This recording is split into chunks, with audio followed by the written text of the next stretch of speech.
and welcome to No Such Thing as a Bad Movie podcast. I'm April Admansky, and I'm here today with... Justin Luhu de Clue.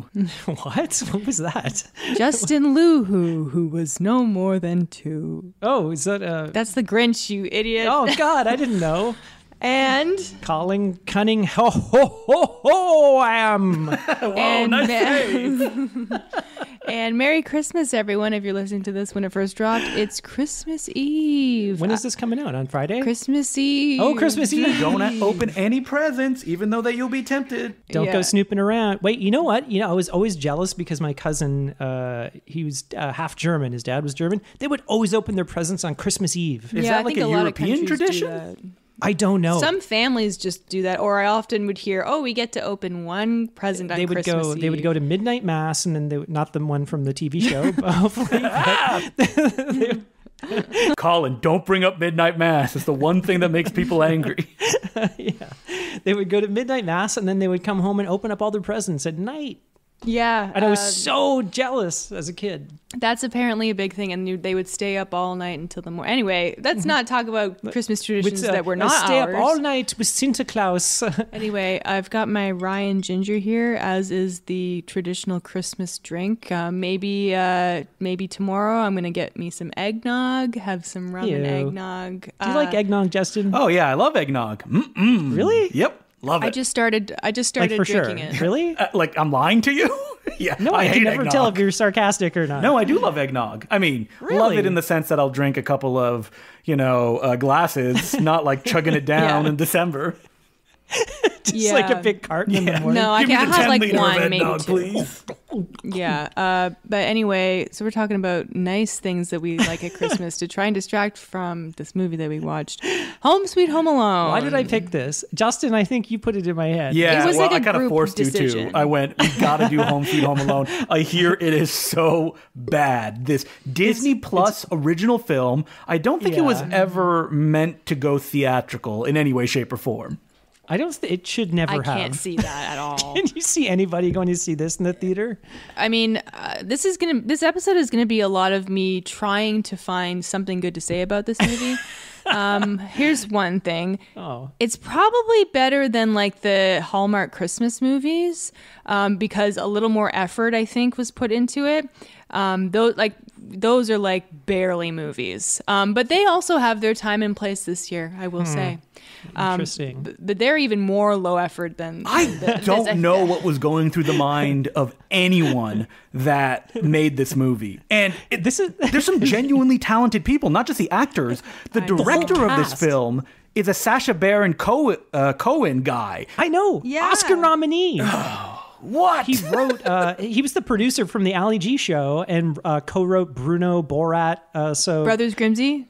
No, he had nothing to do with that. Oh, too bad. Is an Oscar nominee for writing Borat. That got an Oscar nomination. I can't believe it. I really can't. Maybe they thought, he can do slapstick comedy, It's I guess. crazy to me. So I don't know what happened. First of all, the best part about this movie is the cast. I mean, if you were... well, not the kids. The kids suck. No, I'm just saying, like, the cast... You've got like Ellie Kemper from Kimmy Schmidt. You've got Rob Delaney, Kenan Thompson, Pete Holmes, Andy Daly, Chris Parnell, Jim Rash. Chris Parnell said one line. I know. He could have been more. There's a lot of cameos in this. Jim Rash from Community, another Oscar winner. What did he write? Every time someone showed up, he wrote The Descendants, the George Clooney film. Clooney movie. I fucking hate What that did he movie. win for? It wasn't for that, was it? Yeah, it was screenwriting. Huh. No one remembers The Descendants. I don't like that movie. I only remember it because I hate it. Wait, why do you hate it so much? I love when April says, I hate something. And I'm like, it's but what? It's depressing. And Schindler's List, get it out of here. I don't want to have to think about it's sad that director. Stuff. No, it was Oh, just you have a bone to pick with fest. Alexander Election Payne? I do, although I liked Election and I love Sideways. But everything else sucks. Okay, let's get back to Home Sweet Home Alone. It's just packed full of these comedy actors that are generally quite funny. How did were they scammed into this somehow? Like, Don't you want to be in the new Home Alone? I guess. That's all I can thing. And also that Disney Plus money, baby. Yeah, how did they get into it? They're like, I'm going to open my hand, you put the check into it, and then I go, yes, sir, no problem, Disney, sir, I'll say whatever you want me to say, sir. Disney has unlimited money. Well, they certainly didn't put it into the cinematography, because this is one of the ugliest looking movies ugly. I have ever seen. With my parents' television, I'm like, is there another motion smoothing setting that's on? Like, what's going on? I know. I thought the lighting was ugly too. Oh, it looks so. That first scene in like the bedroom or kitchen or whatever, I was like, why is it so dark? It's like shadowy.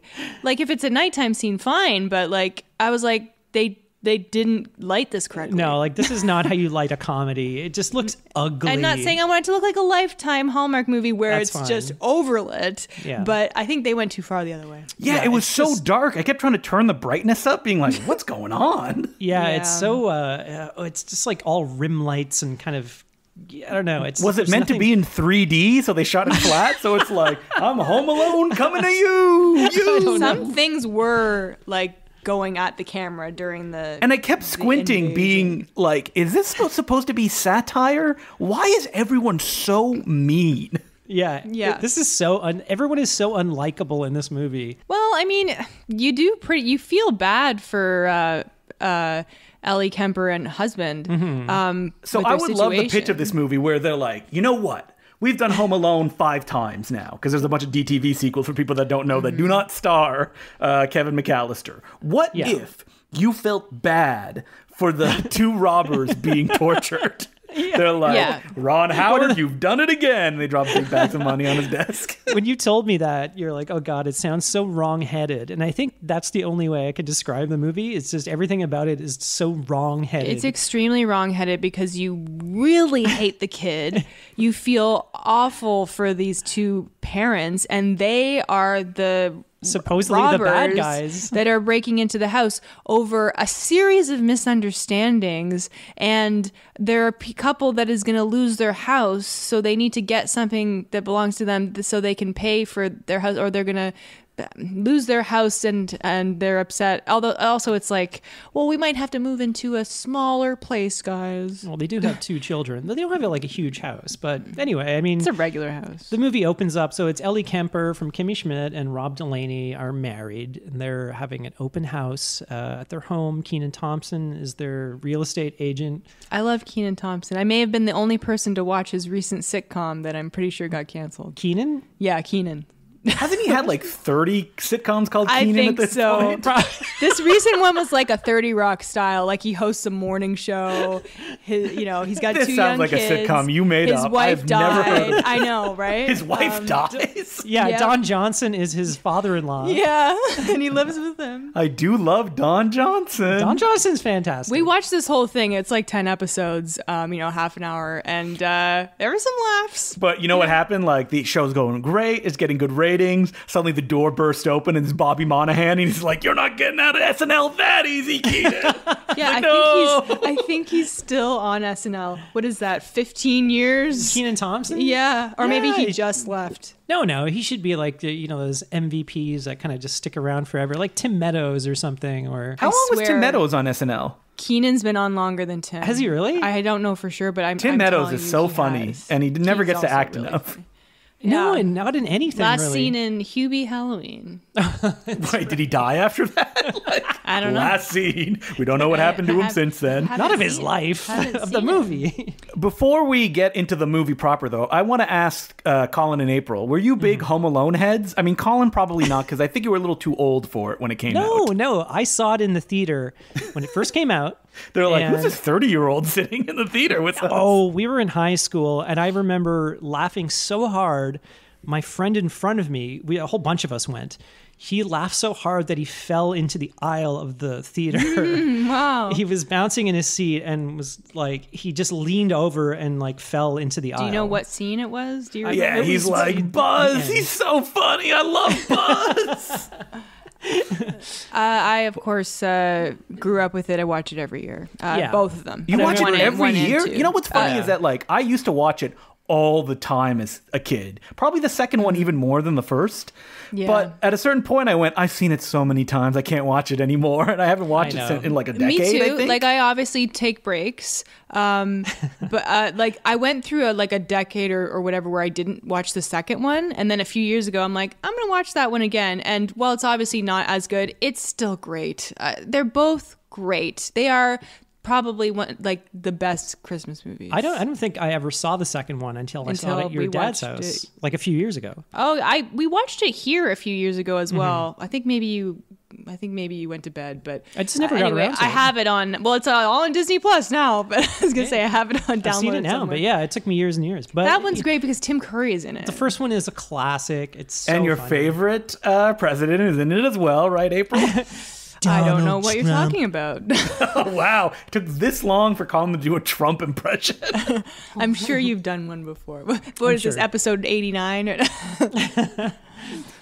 all right. So, like I said, I love Home Alone. There were so many sequels. I just didn't care. Like, I don't need to see a kid torture, criminals trying to save it, kill him. I didn't know there were that many. I thought there were maybe 3. Well, also, I think that Malcolm McDowell is in one. I think Home Alone maybe started a trend of little kid tortures adults comedies. Mm-hmm. Maybe they were already happening. Which is why Hostel was made. Hulk.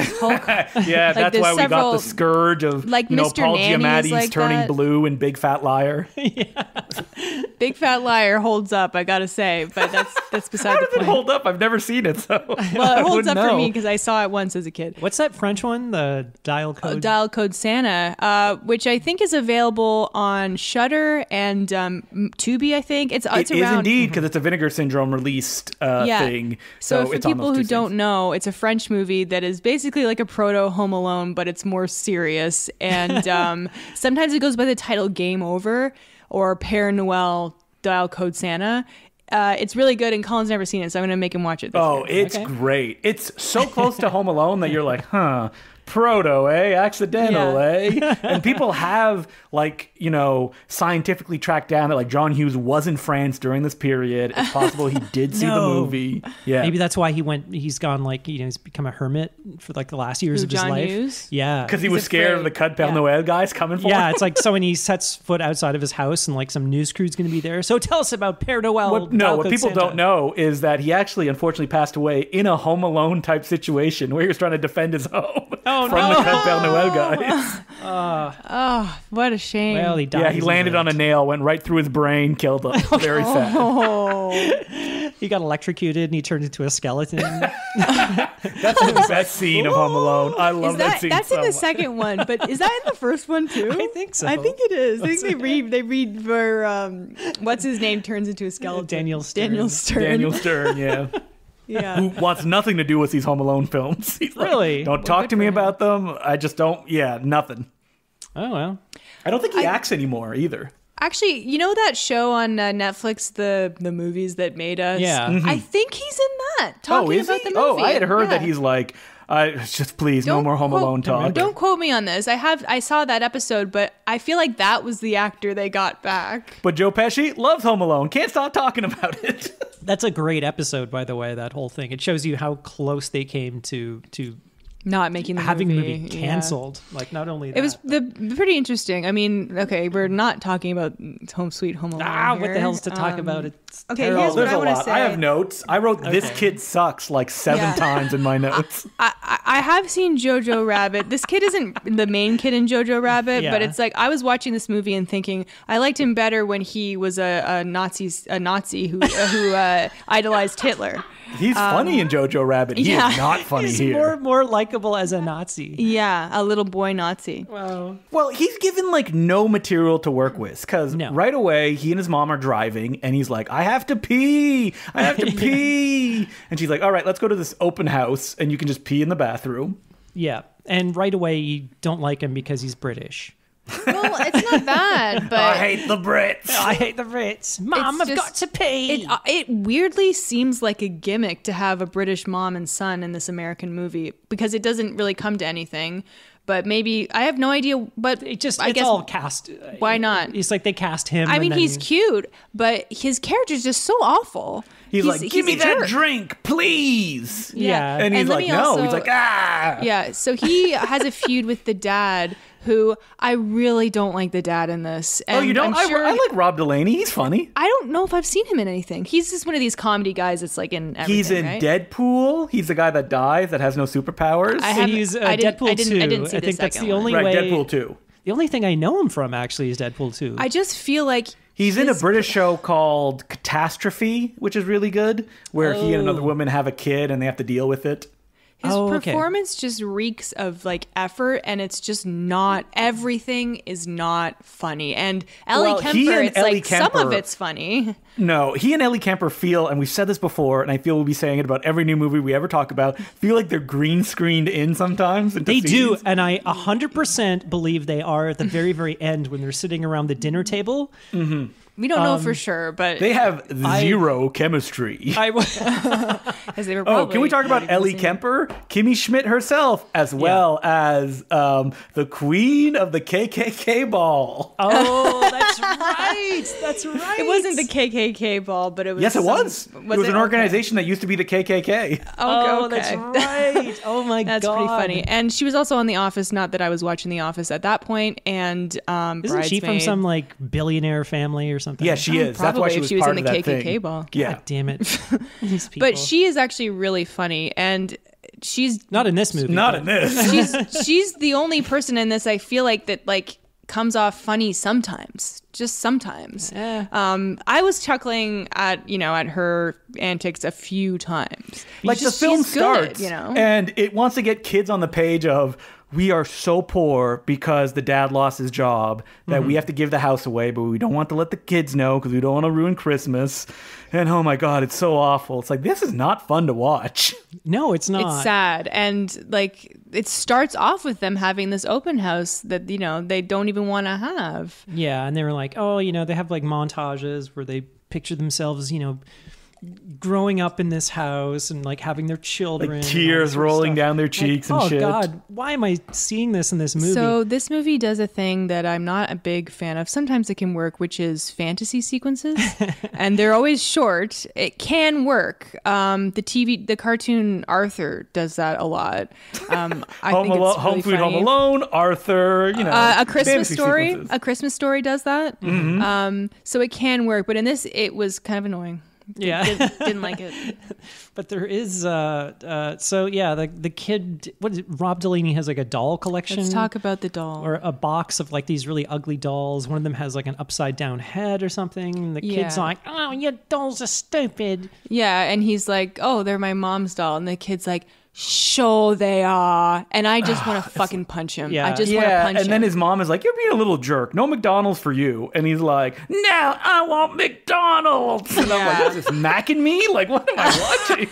And like he wants the big soda, and so because he kind of made fun of the dad with the dolls, he's like, "No, you're not getting this big soda," and he like drinks it in front of him, and the kid's like, "Ugh." I like that. The dad's like, "What a McShame. You can't have one of these. Delicious." Nah, he like drinks it right in front of him, and because again, it's implying that the kid is calling the dad gay. He doesn't actually say that, but it's like, was this script written in like 1991? I know, and it's like, who the fuck cares if you have antique dolls? Like, why are they all so embarrassed by the? Haven't you been to like any visual effects company? Every animator's desk is surrounded by dolls. Not dollies like this though. All Star Wars fans are surrounded by dolls. Yeah. So there is a funny scene right after this where Kenan Thompson comes in with balloons. And then their kids come in and they're like, we have to pretend that we weren't selling the house. Yeah, and the kids are like, who are you? And he's like, I'm your dad's trainer because he's so fat and flabby. Yeah, it's like Kenan Thompson again trying his best with this just really riff, bad Kenan, material. Riff like your life depended on it. It's like, you can tell when he's improving, and that's like the only times it's funny. Yeah. Which you could probably say for any of the comedy. Everybody's trying so hard, and it's just not the director, but all the actors are, but they're given nothing. Yeah, I don't want to with. say that there's absolutely nothing of value in this movie. There is like some funny things here and there, but the overall experience is not not fun. It's so bad. cynical and gross. I don't know. Well, we go to the new Little Monster Kevin McAllister analog's home. I'm going to call him the Little Monster from now on. Yeah. Not to be confused with the great Howie Mandel film, Little Monsters. That's completely different. Those are good monsters. But you have him in this giant mansion, and you keep seeing funny comedians who don't get to be funny, and you're like, why are they here? Yeah, Pete Holmes shows up. Andy Daly, he's in the other house, I think. He shows up. Chris Parnell shows up the next morning. Why are they they have 2 lines of dialogue and then they disappear? You got me. Well, I got to watch this fucking kid for. But I mean, the kid doesn't even interact with his family. Like you get a sense of misery from Kevin McAllister in the first Home Alone. Like, this is not fun for him. Like, he's treated badly. That's why he wants to be left alone. You feel bad. But I think, we get one scene of him just kind of being annoyed by all his relatives, and they won't give him a turn on the Nintendo. And, this is the major problem with this movie, is that we don't know this kid. We know the parents. We barely spend any time with the kid. Yeah, you know, we don't I know would anything bet you about money that the original version was 2 hours, and he acted even more like a monster. So they were like, we need to cut as much of this kid as possible. He's an asshole. But the movie it starts off with the parents. Yeah, right? It's really telling their story. Exactly. So why would we want to see them get horribly injured by this little disgusting shit boy? Yeah, if you're going Wouldn't it be funny if it was like the parents need to get something back, and the kid is like a monster, and every trap that he does blows up in his face, so he just keeps getting injured. Yeah, I'd like that. Or just show it from his perspective, and don't tell this big sob story with the parents at the beginning. Yeah, maybe if we saw it from his perspective, we might understand the misunderstanding. It's the only more. way that you can possibly sympathize with his character. Yeah, but it's misunderstanding on top of misunderstanding, which is so annoying. And all the sort of setups and misunderstandings are so clunky. It's okay, we need to get this kid into the garage to fall asleep in a car. Yeah, because I guess he was tired or he wanted quiet, so he slept in his car. Good thing he didn't turn the engine on, right? I wish he had.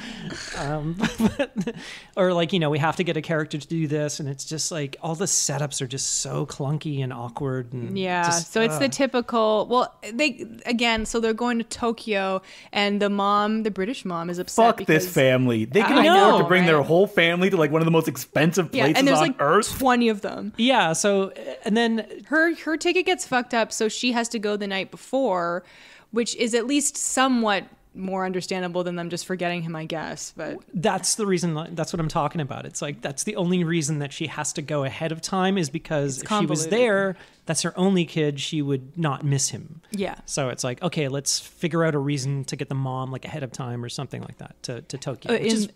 In the meantime, you know how much Tokyo costs to go to for so expensive. I gotta say, I never thought about it when I was a kid, but it is ridiculous that all the McAllisters in the first Home Alone are going to Paris. Oh, it's insane. They're Are you taking kidding a me? European vacation. Yeah, that would bankrupt most families. Yeah.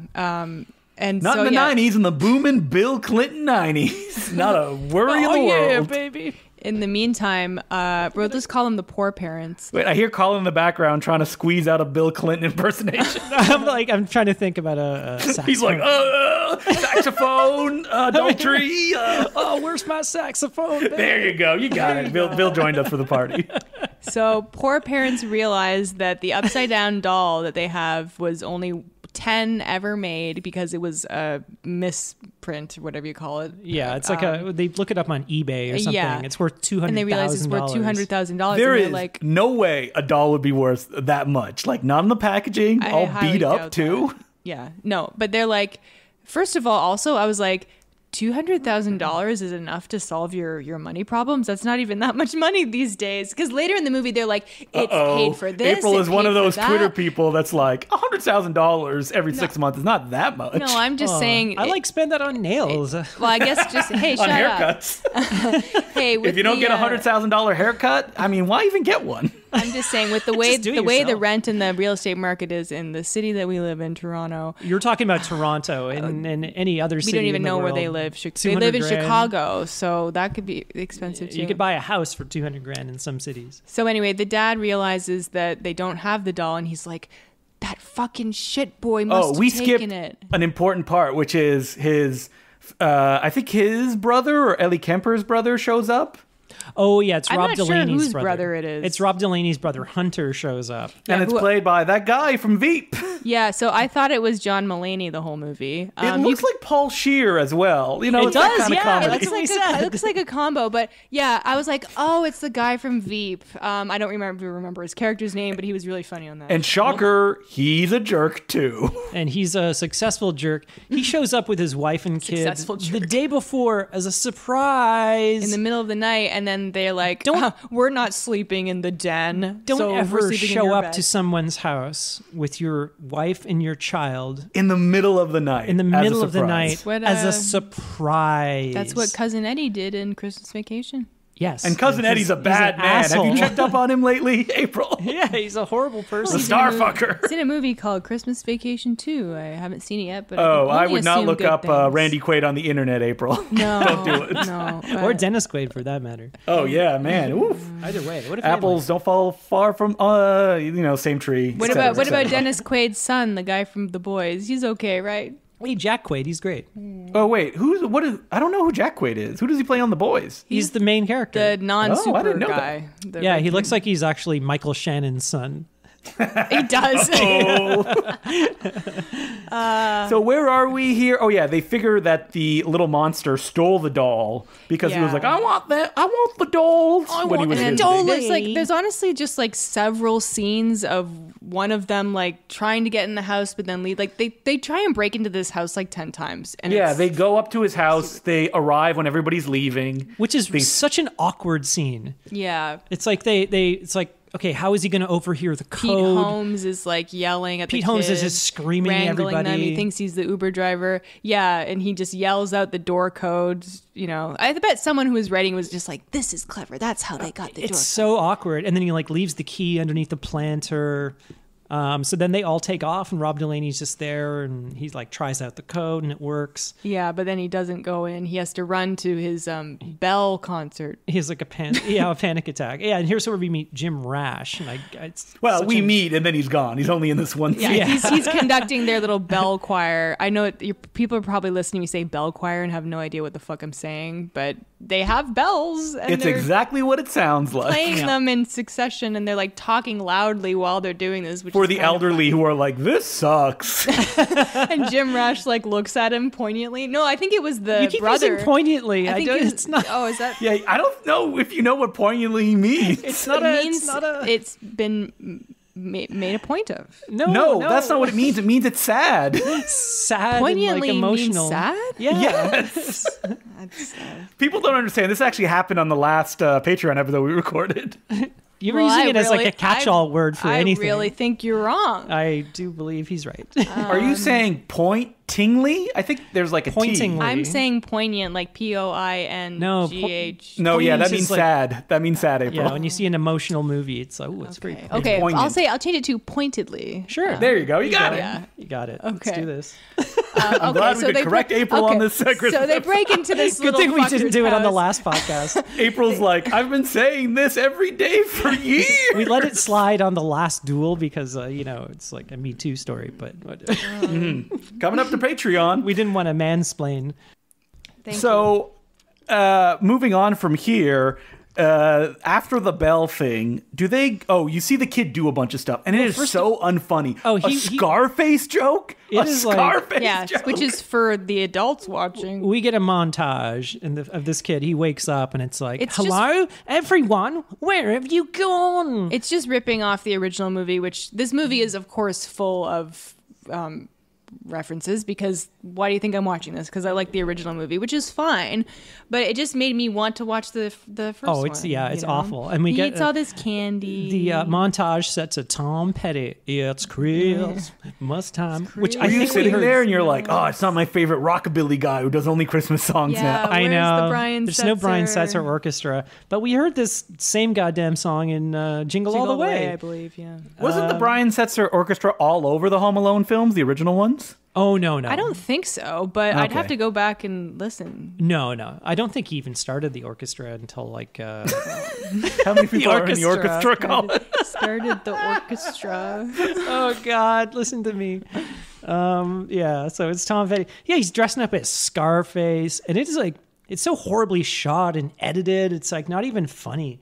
It's not funny at all. And then he goes like, oh, and then he goes back in the closet and comes out as like this woman. He's wearing high heels and stuff. I guess is that supposed to be funny? Okay. And then he surfs down the stairs on an ironing board. Ooh. Wow. You see that Scarface joke twice. They cut back to it later in the montage. It was so good. Because he's like, he fell asleep in the candy. I wish he was like dressed as Shrek, and I don't know, what do kids like as well? Like, what's dated enough to like kids put it don't in even know Shrek anymore. He's like the DreamWorks robots, like he's dressed as one of them. So have, like more dated references. I'm confused like about the order of the breaking into the houses. So can we just skip to the one at night? Wait, no, because you can't skip that there's a scene where someone is watching a sci-fi version of Angel with Filthy Souls, and they're like, I hate remakes. They suck. And it's like looking right in the camera. It's like, I get it. We're wasting our time. I know. Like they could have had, honestly, I would have preferred it if they had the sci-fi show without the line. The commentary. Like that would have been actually kind of cute. But the fact that they he looks in the camera, he's like, you pieces of shit watching this. Yeah. The world is like, burning around you. You're watching Home Sweet Home Alone. For your podcast, get a real job. That's the other thing about this movie is that it's it's like selected just for me as the viewer. It's like, yeah, you, Justin. They shot multiple takes with names. This movie is too self-aware and cynical, as you've said several times. I just hate when writers feel the need to do that, and it's just drawing attention to it doesn't like. It makes it worse. It makes it worse. Yeah. It doesn't absolve you of crimes. Yeah, you're writing which is crimes. also why we love bad movies, because they're not aware that they're bad. If you're aware of it to the point where you're putting it in the script, you're trying to get away with something. You're trying to get an easy pass. Yeah. It's like, we know it's bad, so it's okay. It's like, no, it's not. It's stupid. You're just lazy, and you're just admitting that you're lazy. Yeah, and now they live in a bigger house. Everybody that worked on the movie. God damn it. And first of all, we can skip. They go back and forth. One of my notes here is just how dare they use John Williams. Because they keep dropping the cue, don't they? It's all over the movie, but it's like they'll play like a little bit of his score, like his John Williams is like, don't say how dare you, Colin, because I live in a bigger house. Sure does. A gigantic house with a big black turtleneck around it. Does he wear a turtleneck? Constantly. Well, you've heard the legend of John Williams, right? If you take his turtleneck, his head will fall off. Oh no, I did. It's just bolted on underneath. Yeah, the legend of John Williams. He doesn't even do Spielberg films anymore. He does, doesn't he? No, like West Side Story was like, I guess it said supervised by John Williams. Yeah, but that's an original score. I mean, he walked in and he's like, yeah, it looks good, I guess. All right, see you guys later. Well, he didn't do Ready Player One, I don't think. But that was a musical. Oh, he did? We did a Patreon on Ready Player One.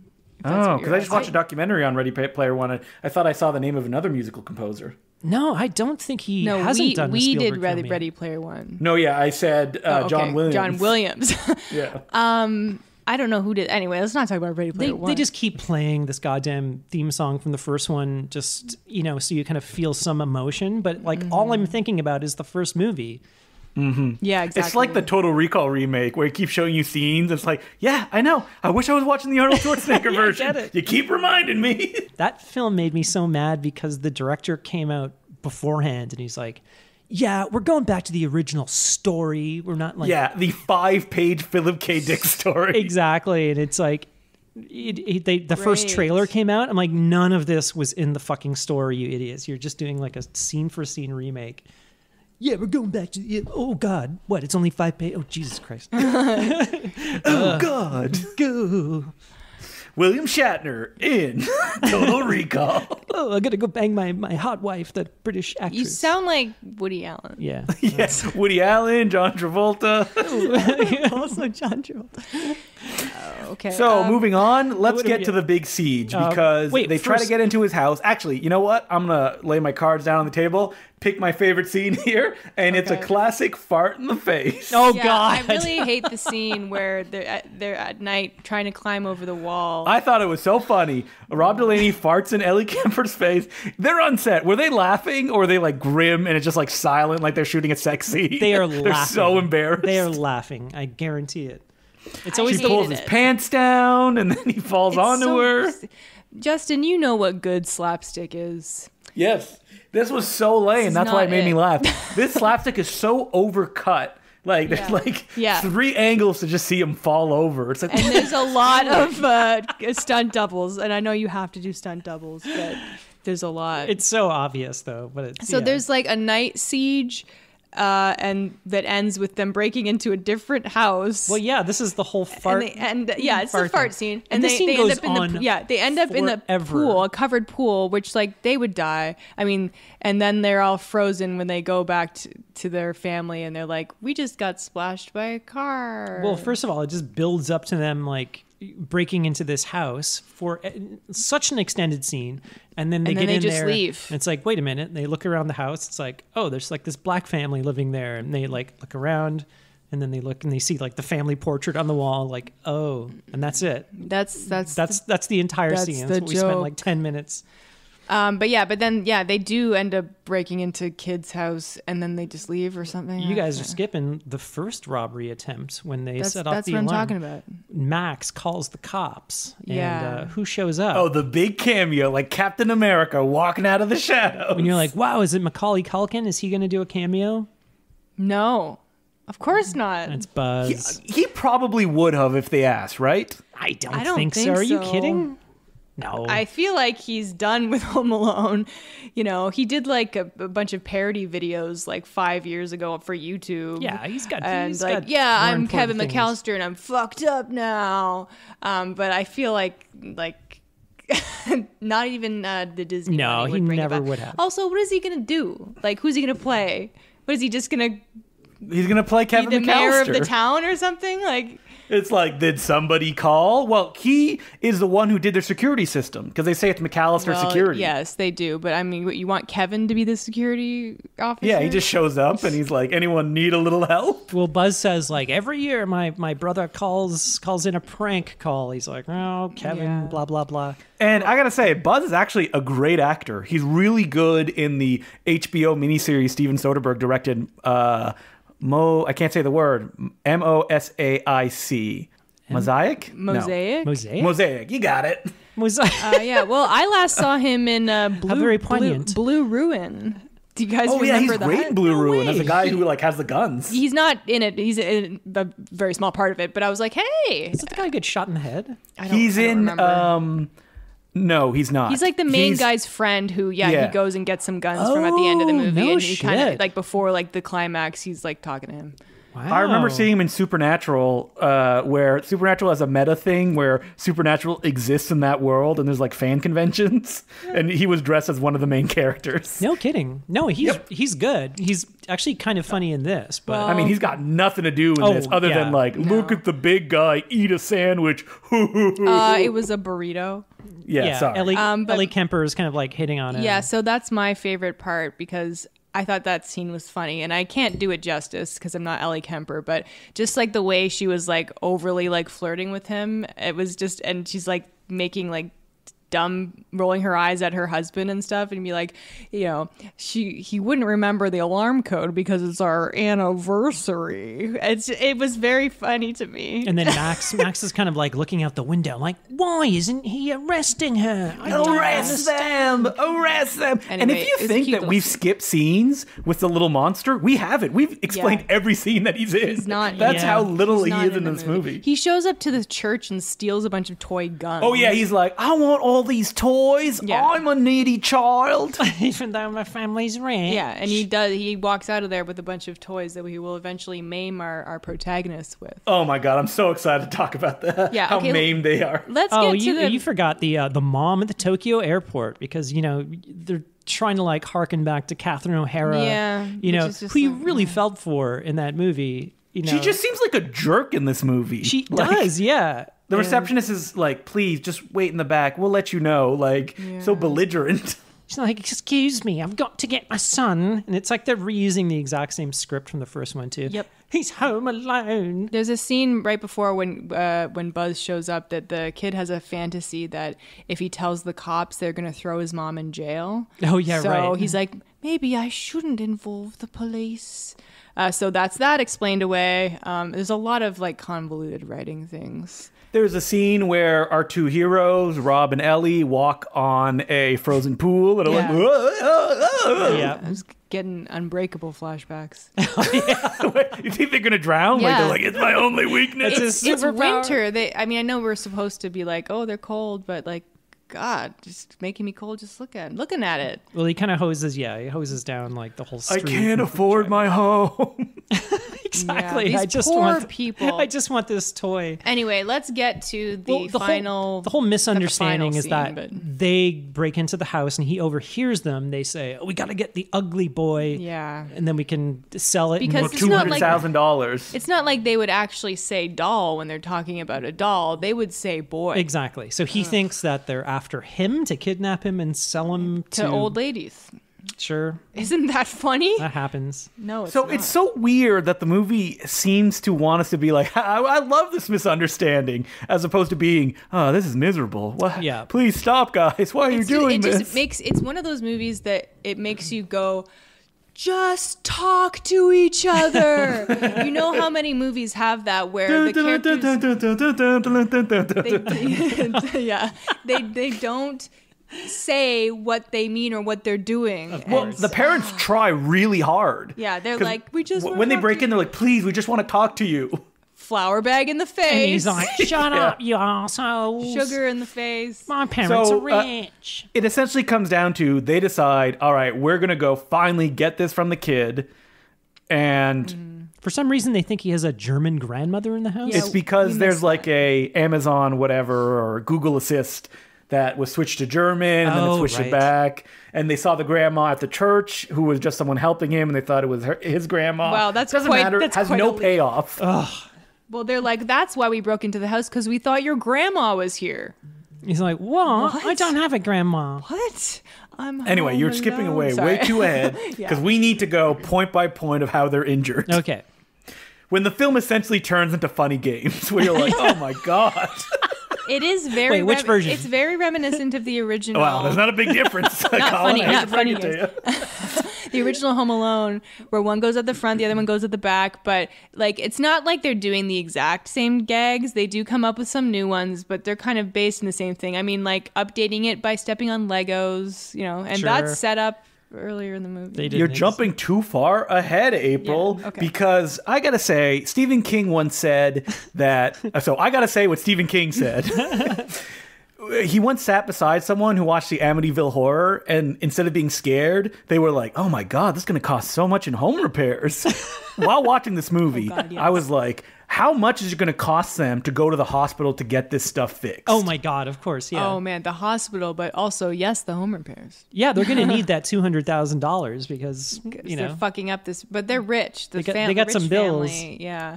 It seems to indicate at the end that they paid for it, but we'll get to that later on. Also, yeah, like Kevin McAllister's house doesn't really get wrecked. A few things get damaged, but he's not like Buzz's tarantula thing gets destroyed, remember? Yeah, but that was before the Kevin. They got flour. They got Kevin. What did you do paint. to my room? So like here, it starts very benign. They're slipping around on the ice trying to get up after crashing their car. That's going to cost a lot, guys. Yeah, I was like, oh repaired. God, now they have to get a new car. Oh. The poor family. Insurance will cover it because they were robbing a house when it happened. Oh. And then the little monster seemingly tries to poison Rob Delaney, who decides to I think eat that some was cookies. hot sauce. They show hot sauce. It was hot sauce? Earlier. I didn't know what it was. They show hot sauce. But yeah, you're not really and then clear. he chugs the milk. Yeah, and he's also he's dressed as Santa for some dumb reason. It's because he wants to trick the boy and pretend that he's Santa visiting his house. What is he, the Grinch? Oh boy, we should do that for an episode. Now that's a movie. No, please, God, please, no. No, it's so many better movies picked other than this one. Polar Express. So and the scenes get more and more violent. Like Violent. Ellie Kemper gets a bunch of soda thrown on her, and then she's lit on fire. Yeah. She steps on this like fire pad and her shoes light on fire, so she has to take her shoes off. Yeah. I have 3rd-degree burn. Yeah. So then she's walking around with like blackened, burnt feet in snow. And on top of Legos. But at this point, it's like, it's not fun watching Ellie Kemper No, it's get not. abused It's not like funny this. either. Rob Delaney, he's kind of like a goof, but I feel like he's overdoing the slapstick and like falling more than he needs to. but it's just I don't want to see Ellie Kemper. He gets like stabbed in the finger because he put a nail in. Yeah. In the alarm touchpad. code, And then he straight up kills Rob Delaney by shooting an 8-ball into his forehead. Oh yeah, That would kill a man.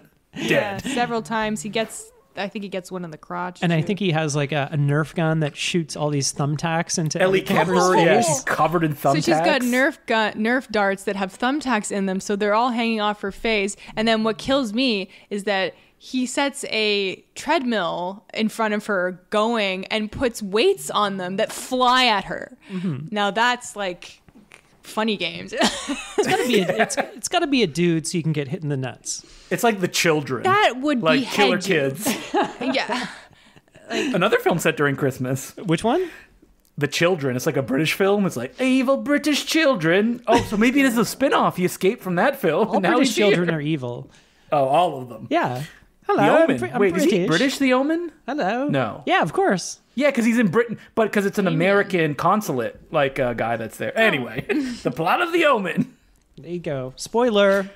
So there's some gags that don't work. Like he puts VR goggles on Rob Delaney, and Rob is like, "Oh, I'm on the edge of a cliff." I did get my one chuckle out of the scene where John Delaney is trying to jump over the cliff. First of all, it's not how VR goggles look. He's looking down And he sees his body. And he sees his body in the Santa Claus. The little monster is a great VR artist. Oh, he no, rendered it all. Yeah. I think they established at the beginning, I'm a great programmer. Oh. But I did like the gag where he thinks he's jumping over like a cliff and he jumps right into like a bookshelf or something. So was that your favorite thing? Yeah. I mean, you did laugh. I did laugh. And he was like, "Am I dead?" Like Rob Delaney thinks he's dead. Yeah.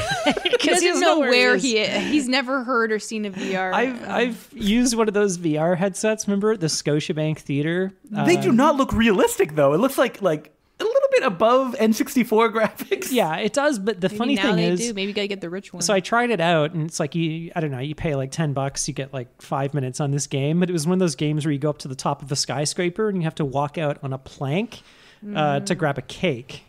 And it's funny. What is this Dada-esque VR that you're forced to do It's insane. for $10? So I was trying it out. April was there, and it's like you can't, no matter how low the graphics are or the resolution is, you can't like untrick your brain. It really fools your brain, and I couldn't force myself to walk out onto this plank.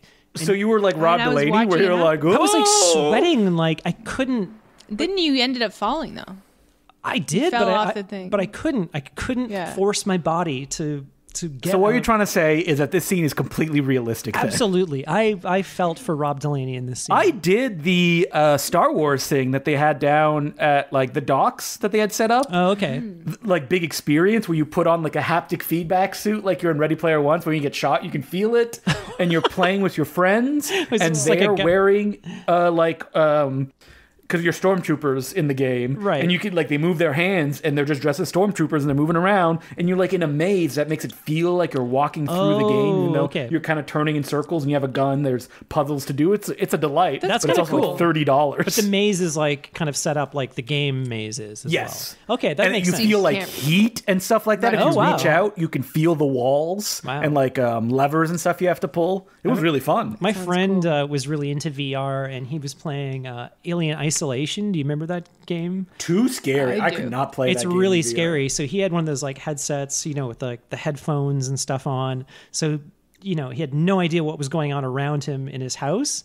And he was terrified. He was like hiding under a table or something, hiding from the alien. And his wife came down to like tell him that dinner was ready. And I guess like grabbed his shoulder. He stabbed her. Grabbed his shoulder, and he just violently reacted and like hit her. Like, oh my God. But he didn't know. He just put his hands up like, what the fuck? Like, You would do that. Well, obviously. Rest in peace, your friend's wife. Both of them are clearly at fault, especially your friend, but she should have just threw like a piece of paper at him or something. Well, you couldn't from hear far her. away. So As she was someone saying, who like, is constantly frightened by people entering a room, then being like, "Hey, Justin," I'm like, "Ah!" It's not his wife's fault because you never know how someone will react. Of course not. Well, of course not, right? But like he didn't know what the hell had happened, right? So your brain is really tricked in these games. She should have just crumpled up a piece of paper and threw it at him. That would have. Is that how you do it with Colin? You're like, Colin. If only we had VR, which we don't. I would never get You one. never do like I don't PlayStation VR? I don't No, like you could get VR it. either. I played VR once at my I would sister's never. house, and it just made me so queasy. But it was just the first time trying it. So. Yeah, I no. April, soon we're all going to be Ready Player One, just hairless, all lubed up, living in VR world. So we'll all get used to Hairless it. and lubed up. What are you talking about? That's That's they what do in the actually book. happens in the book. Ew. He I got to go to the next level, and he lubes himself all up. He's like a psychopod or something like Ew. that. It's like the Matrix. Okay, let's finish up this Ooh, movie. I'm excited for that. Were there any other gags of slapstick and Nope. violence that stood out to you guys? Rob Delaney loses a tooth. At one because point. that's what happened. In That's going to be real expensive to fix. Yeah. Yeah. Gets Oh bounced into my a tree. God, the bills are just piling up here. I kind of like there was one where he had something on a string and it was making the icicles behind him fall. And That would kill him. Yes, He got stabbed. they'd all kill him. Everything would kill him in this movie. Kevin McAllister, he was a little bit nicer. He only had like flaming doorknobs, He nails. set fire to Joe Pesci's head. Yeah, he had a blowtorch on the head. There's a really funny video where a doctor's like, he would have like necrosis, Yeah, I saw like that. his skull would melt saw and that. fuse together. Smells and fused together. He's like, and why is he just standing there screaming under the flame and not moving back? Because it's funny. Yeah, because it's funny. But He's that like movie, Roger I mean, Rabbit. He's like, I only do it because it's funny. You guys, especially our listeners, you don't need me to tell you why Home Alone works and this movie doesn't. Do you think Joe Pesci was like really method? Like he wouldn't break character? He's like, I want to fucking kill Kevin McAllister. He famously really bit his finger, and Macaulay Culkin has a scar on his finger to this day. Really? He does? I've never Yeah. heard that story. Oh, I heard that many. Just because he hated Macaulay Culkin? Oh, he was method, Because at the end, he's like, what if I bite off Yeah, all that's your what he little says. fingers? Just method. I know, he's After really trying to just bite a annoyed with child's him, finger yeah. off. All right. I don't want to, say that Macaulay Culkin was bad. He was only a kid when he made Home Alone. He was probably a good little boy. He was. Sure he was. You couldn't ask for better casting in that movie. Like, I know. And he looks yeah. like a kid too, right? Like he doesn't Yeah. look like he came out of the Hollywood factory. He's got like circles under his eyes. He's a little weenie, which makes him more sympathetic. This British kid doesn't look like a real kid. No, he looks like a clone of Nick Frost they took out of the tube tour. does. Or he looks Yeah, like it he's been does. on like the stage of Broadway since he was Yeah, 2 or exactly. Like something Book of Mormon that. or something like that. He looks like the Book of Mormon character. Okay, let's clear up this movie. And by clear up, I mean the misunderstanding. skip to the end. So they finally We're fast-forwarding. they somehow decide to talk to each other, and the kid is like, "Yeah, you said you wanted the ugly boy. I'm not that ugly." Ugh. And they're like, "No, we wanted How the would you have doll." felt if the movie ended with like Ellie Kemper strangling the boy for like a minute? Just her hands around. Yeah. I would have stood up and clapped. Well, it ends with the boy saying, "I don't have the doll. I didn't take it." Even though it's greatly implied that he did take it from the beginning of the movie, he didn't because I guess he's nice. and I realized what happened like 5 minutes before there was a reveal because the kid, you never see him with the doll. Yeah, exactly. And there's one of the nephews that are visiting keeps stealing stuff. Yeah, I actually around. missed the klepto kid. yeah, there was but, like a shot yeah. at the marketplace where what is it? John Delaney's brother's kid or something Yeah. steals something. Yeah, and the kid is, and later on they're like, "Where did this Bob Marley Santa Claus come from?" That's what it is. I think I missed that too. I don't remember that. It's a little ornament they find, and it's like a little The kid Rastafarian Santa Claus. I mean, Colin's laughing. April, I don't know if you picked a favorite thing yet. I did. I said the scene where Ellie Kemper flirts with Buzz. Okay. But I actually haven't. There's another part where I laughed, and it's when they go back to their house and they realize So they know that Shit Boy is home alone. So they're bringing him into their house now. They're all like friends, which I knew that would happen. Obviously, I could tell from the very beginning.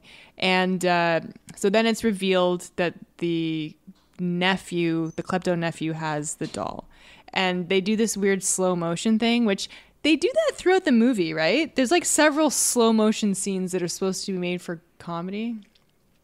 Yes, it happens. I can't recall. It happens when they're climbing over the wall, I think. Oh yes. But yeah, you see that fart, slow motion, butt cheeks ripple, like the Phantom camera came out. Yeah. Oh yeah. They needed the Phantom for that. 3,000 frames per second. You can see like the steam, the steam come out. Of the Rob Delaney, Ellie Kemper's, right in her face like a punch. When you see him in slow motion. Yeah.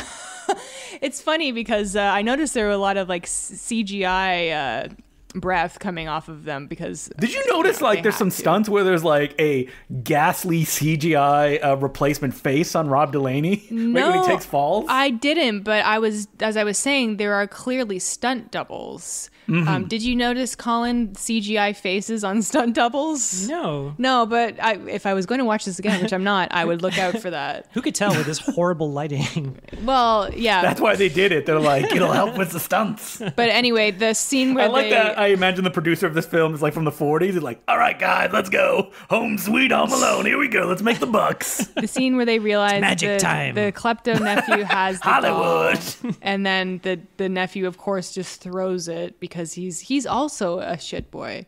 And wait, it's weird the nephew throws it. He hasn't been destroying stuff throughout the movie. He hasn't done anything in the movie other than I guess steal things. And so it's established that his mom is kind of like this uppity girl from the city or whatever, and Ellie Kemper doesn't really like her. And she's girl from the city. She steps right on her face, and it's like shown in gruesome up close detail, and I laughed. I thought that was really funny. It's not like her eyes are popping out or anything, because when you say gruesome, she really smushes and she farted in her face. She jumps on her face. Yeah, they got the Phantom out for that too. And then of course they save it. The little monster saves it because he's their friend now, even though he horribly maimed them. And everything works out great. Because so there's a riff session here where they're like, oh, it's like Homer's Odyssey. There's no place like home. And I'm like, what is going on? I don't know what that was. And they're like, oh, you wouldn't know that. And wasn't he like, oh, I've read Homer's Odyssey? It's like, oh, you have to go home like Homer's Odyssey. Yeah, blah, blah, blah, blah, blah. Yeah. And I'm like, what is going on? Yeah, they just let the camera run for a little And then the brother went, hey, I'm glad they're not poor anymore. Yeah, it made me very uncomfortable. Just like you, the viewer. Don't be poor. Yeah. And the solve all your problems with more capitalism. You just happen to have an antique. And they even talk about later on, they're like, oh, your house looks so nice since you improved it. It was kind of dingy and poor before when they're sitting around the dinner table. Again, $200,000 is not enough for them to save their house and do all the repairs. They repaired the other house as well. No. We also forgot to mention the scene where the mom is in the airplane. It was kind of funny. British mom. Oh yeah, there's a guy that keeps staring at her. I kind of can relate to that because I've been on airplanes where you kind of feel like the person next to you is looking at your screen. Yeah, it's me. And she's like, that's your screen, this is my screen. And he just keeps, it kind of goes a little bit into if we just keep doing the same joke again, it becomes funny again, but it was okay. It's okay. It's like, we got to fill up time. Yeah. We got to give the mom get to that. Scene. We're squeezing by the 90 minutes. I was very shocked that Buzz had 2 scenes and then never came back again. Yeah, and also the British mom, barely even in this movie at all. There's not her in a van trying to get back the first one. Oh, those scenes are so good in Home Alone, and you get John Candy in there. This movie doesn't know how to distribute character moments. Everything is with the poor parents. The other characters are barely characters. And everything is just left to be a carbon copy of the first movie, but just way worse. They just plug and play these moments, and but it's hey, play the music. Proper. It's all so low effort. Yeah. Just barely what you have to deliver. Yeah, it's just going through the motions. And that's what I feel like with a lot of these straight to streaming movies. It's we don't have to make them, good. It's not a movie because it's on a streaming platform and. As some of the producers that Colin has worked for would say, well, come on, man, it's just a kid's movie. Who cares? They got the attention span of peanuts. Nope. That's Tim Allen's on the call, too. Nobody cares. Then why are all these adult jokes in this children's movie? Whatever. This is not a film for children. It's a film for people our age, April, that are like, I like that thing. Yeah. I would like to be reminded of it, I guess. That's what the producers think. It's a fucking reboot, and it's not a good one. They're hard. No, we will not be seeing any sequel Home Alone film starring this kid. I do not think. I hope it not. happened again? Well, I'm certainly never seeing one. Rob Delaney's like, I'm happy I have no neurological damage 1 year later. Yeah, exactly. Wouldn't it be funny if there was a montage of them like doing rehabilitation? Yeah. Like Ellie Kemper getting like grafts on her feet that- from her like face. skin. Grafts. Do you know how much that would cost? Getting all those Oh like my thumbtack God. scars removed from her face. She's a teacher. God. Yeah, she looked like Jigsaw from Punisher Warzone. Okay, well, that's the movie. We made it. Yep. We did it. Yeah, you guys. this We is did a it. Andy horrible Daly movie. shows up in the last scene. I know. It's like, where's he and been? he doesn't get to be funny. And he's Nope. a really funny character or actor. Remember Andy Daly from reviews? Yeah. Yeah, Yes, he doesn't I get to be do. funny in this movie. Oh, this movie's a stinker. What a slog. Yeah. I'm glad I watched it though because I think it was good.